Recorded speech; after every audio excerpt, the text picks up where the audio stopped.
सदन में वर्ष 2025-26 के बजट पर चर्चा चल रही है। आपने भी मुझे आज वर्ष 2025-26 के बजट पर बोलने का मौका दिया, इसके लिए मैं आपका बहुत बहुत धन्यवाद देता हूं। दिनांक 19 फरवरी 2025 को हमारे प्रदेश की माननीय उप मुख्यमंत्री श्रीमती दिया कुमारी जी ने इस पवित्र सदन में जिस बजट को रखा, आज पूरे प्रदेश में जनता उस बजट की बुरी बुरी प्रशंसा कर रही है। सरकार ने इस बजट के माध्यम से प्रदेश के सर्वांगीण विकास को नई ऊंचाइयों तक पहुंचाने का पूरा प्रयास किया। इस बजट में हर वर्ग का ध्यान रखा गया, चाहे किसान वर्ग हो, चाहे मजदूर वर्ग हो, चाहे कर्मचारी वर्ग हो, चाहे जनप्रतिनिधियों का मामला हो, हर वर्ग के हितों का ध्यान इस बजट में रखा गया है। मैं इस मौके पर इस शानदार और ऐतिहासिक बजट के लिए माननीय मुख्यमंत्री जी का एवं माननीय वित्त मंत्री जी का बहुत बहुत बधाई उनको देता हूं और उनका बहुत बहुत आभार प्रकट करता हूं। माननीय सभापति महोदय, जहाँ तक हमारे प्रदेश के विकास का सवाल है, मैं आपको याद दिलाना चाहूँगा कि 2013 से 18 के बीच में जब भारतीय जनता पार्टी की यहाँ सरकार थी, तो उस समय उस सरकार की हमारी मुख्यमंत्री आदरणीय वसुंधरा राजे सिंधिया जी ने गांव का गौरव बढ़ाने के लिए बड़े पैमाने पर प्रत्येक ग्राम पंचायत में गौरव पथ का निर्माण किया था। उसी गौरवशाली परंपरा को आगे बढ़ाते हुए आज हमारी वर्तमान सरकार ने भी 5000 से अधिक आबादी वाले ग्रामीण कस्बों में अटल प्रगति पथ बनाने का एक ऐतिहासिक निर्णय लिया है। इसके लिए मैं माननीय मुख्यमंत्री एवं माननीय वित्त मंत्री जी का बहुत बहुत धन्यवाद देता हूं, आभार प्रकट करता हूं। इसके साथ साथ प्रत्येक विधानसभा क्षेत्र में 10-10 करोड़ रुपए की राशि से नॉन पेचेबल सड़कों का निर्माण कराने का निर्णय लेकर के निश्चित रूप से सड़कों के मामले में भी एक शानदार काम सरकार ने हाथ में लिया।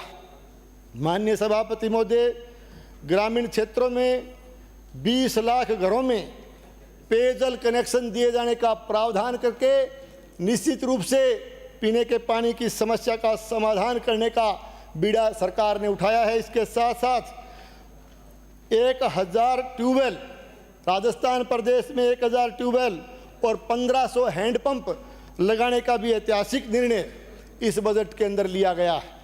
इसके साथ साथ हमारे देश के यशस्वी प्रधानमंत्री आदरणीय नरेंद्र मोदी जी ने जल जीवन मिशन योजना, जिसका कि उन्होंने आगाज़ किया था, एक बहुत बड़ी महत्वाकांक्षी योजना इस पूरे देश को उन्होंने पेश की थी। लेकिन पिछली कांग्रेस की सरकार ने उनकी जन विरोधी नीतियों के चलते जल जीवन मिशन योजना का जो आशातीत परिणाम इस प्रदेश की जनता को मिलना चाहिए था, उसमें अनावश्यक विलंब करके इन्होंने उस काम को चालू करने में भी पिछली सरकार ने देरी की, उसमें अनियमितताएं हुई और बहुत से लोगों को उस योजना से पूरे प्रदेश में, और मैं मेरे जिले के लिए और मेरे विधानसभा क्षेत्र के लिए कहना चाहूँगा कि उनकी नीतियों की वजह से बहुत से घरों को, ढाणियों को जल की सुविधा से, पेयजल से वंचित कर दिया गया। मैं आभारी हूँ हमारे देश के प्रधानमंत्री जी का कि उन्होंने 2028 तक इस योजना की अवधि को बढ़ाने का काम किया है और इस जल जीवन मिशन योजना में हमारी राजस्थान की सरकार ने भी सम्मिलित होते हुए बचे हुए कामों को बनाने का, उनको पूरा करने का जो है निर्णय लिया है। ये एक ऐतिहासिक निर्णय पीएचडी के मामले में हम कह सकते हैं। माननीय सभापति महोदय,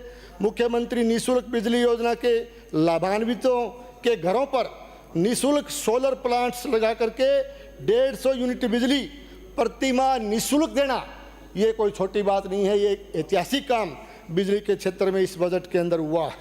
माननीय सभापति महोदय, तीर्थ यात्रा के मामले में हमारे पिछले बजट में भी प्रावधान किया गया।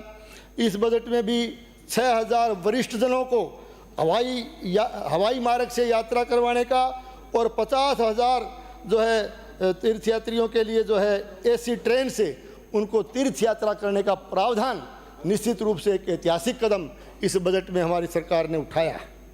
माननीय सभापति महोदय, जहाँ तक क्योंकि ये हमारा कृषि प्रधान इलाका है, जिस क्षेत्र से मैं आता हूँ, किसानों के लिए निश्चित रूप से किसान सम्मान निधि की राशि 8,000 से उसको बढ़ा करके 9,000 रुपये करके निश्चित रूप से किसान का मान और सम्मान बढ़ाने का काम हमारी सरकार ने किया।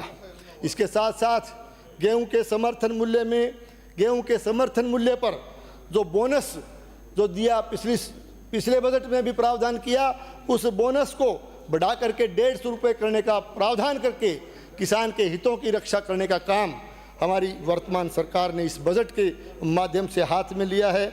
जहाँ तक जनप्रतिनिधियों के मान और सम्मान बढ़ाने का सवाल हो, इस बजट में पंचायती राज और स्थानीय निकाय जो भी हमारे जनप्रतिनिधि है, उनका मान और सम्मान बढ़ाने के लिए उनके मानदेय में भी 10% की राशि बढ़ाने का एक ऐतिहासिक फैसला हमारे माननीय मुख्यमंत्री जी एवं वित्त मंत्री जी ने इस बजट के माध्यम से लिया।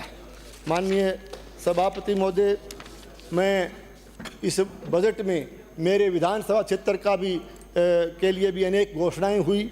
निश्चित रूप से गोगा जी का ऐतिहासिक मंदिर, गोगा जी मंदिर गोगामेडी में जो हमारा उत्तरी भारत का बहुत बड़ा श्रद्धा का केंद्र है, उसमें प्रतिवर्ष आने वाले श्रद्धालुओं की सुरक्षा व्यवस्था और उनकी सुविधा बढ़ाने के लिए बैरिकेटिंग और शेड निर्माण करने की घोषणा इस बजट के अंदर की गई है। इसके साथ साथ हमारे भादरा के बहुत ही प्राचीन अंधन जी मंदिर भादरा के जीर्णोद्धार और उसके विकास के लिए भी इस बजट में अतिरिक्त प्रावधान रखे जाने का फैसला हमारी सरकार ने लिया है। हमारे भादरा विधानसभा क्षेत्र के उप स्वास्थ्य केंद्र ग्राम रसराना के उप स्वास्थ्य केंद्र को पीएचसी में क्रमोन्नत करने का फैसला इस बजट के अंदर लिया गया है। इसके साथ साथ हमारे भादरा विधानसभा क्षेत्र में जो लंबे समय से हमारे वहाँ के उपभोक्ताओं की मांग थी, उसको ध्यान में रखते हुए भादरा में विद्युत विभाग का अधिशासी अभियंता कार्यालय खोलने का काम इस सरकार ने घोषणा इस बजट के तहत की है। मैं भादरा विधानसभा क्षेत्र का विशेष ध्यान देने के लिए भी मैं माननीय वित्त मंत्री जी का, हमारे यशस्वी मुख्यमंत्री जी का तहे दिल से मैं भादरा विधानसभा क्षेत्र की जनता की तरफ से बहुत बहुत आभार प्रकट करता हूँ, बहुत बहुत धन्यवाद देता हूँ। और इसके साथ साथ मैं मेरे क्षेत्र की दो तीन समस्याएं जिनकी तरफ मैं सदन के माध्यम से ध्यान आकर्षित करना चाहूँगा। हमारे कृषि प्रधान इलाके में सिंचाई का जहाँ तक सवाल है, अमर सिंह सब ब्रांच और सिद्धमुख नहर सिंचाई परियोजना का पानी हमारे क्षेत्र में किसान इस्तेमाल करता है। सिंचाई दोनों नहरों से हमारी होती है। उनमें खाड़ा निर्माण, खाड़ों की हालत जीर्ण शीर्ण है, तो खाड़ों के नवीनीकरण और उन खाड़ों को नया बनाने की मांग भी लंबे समय से है।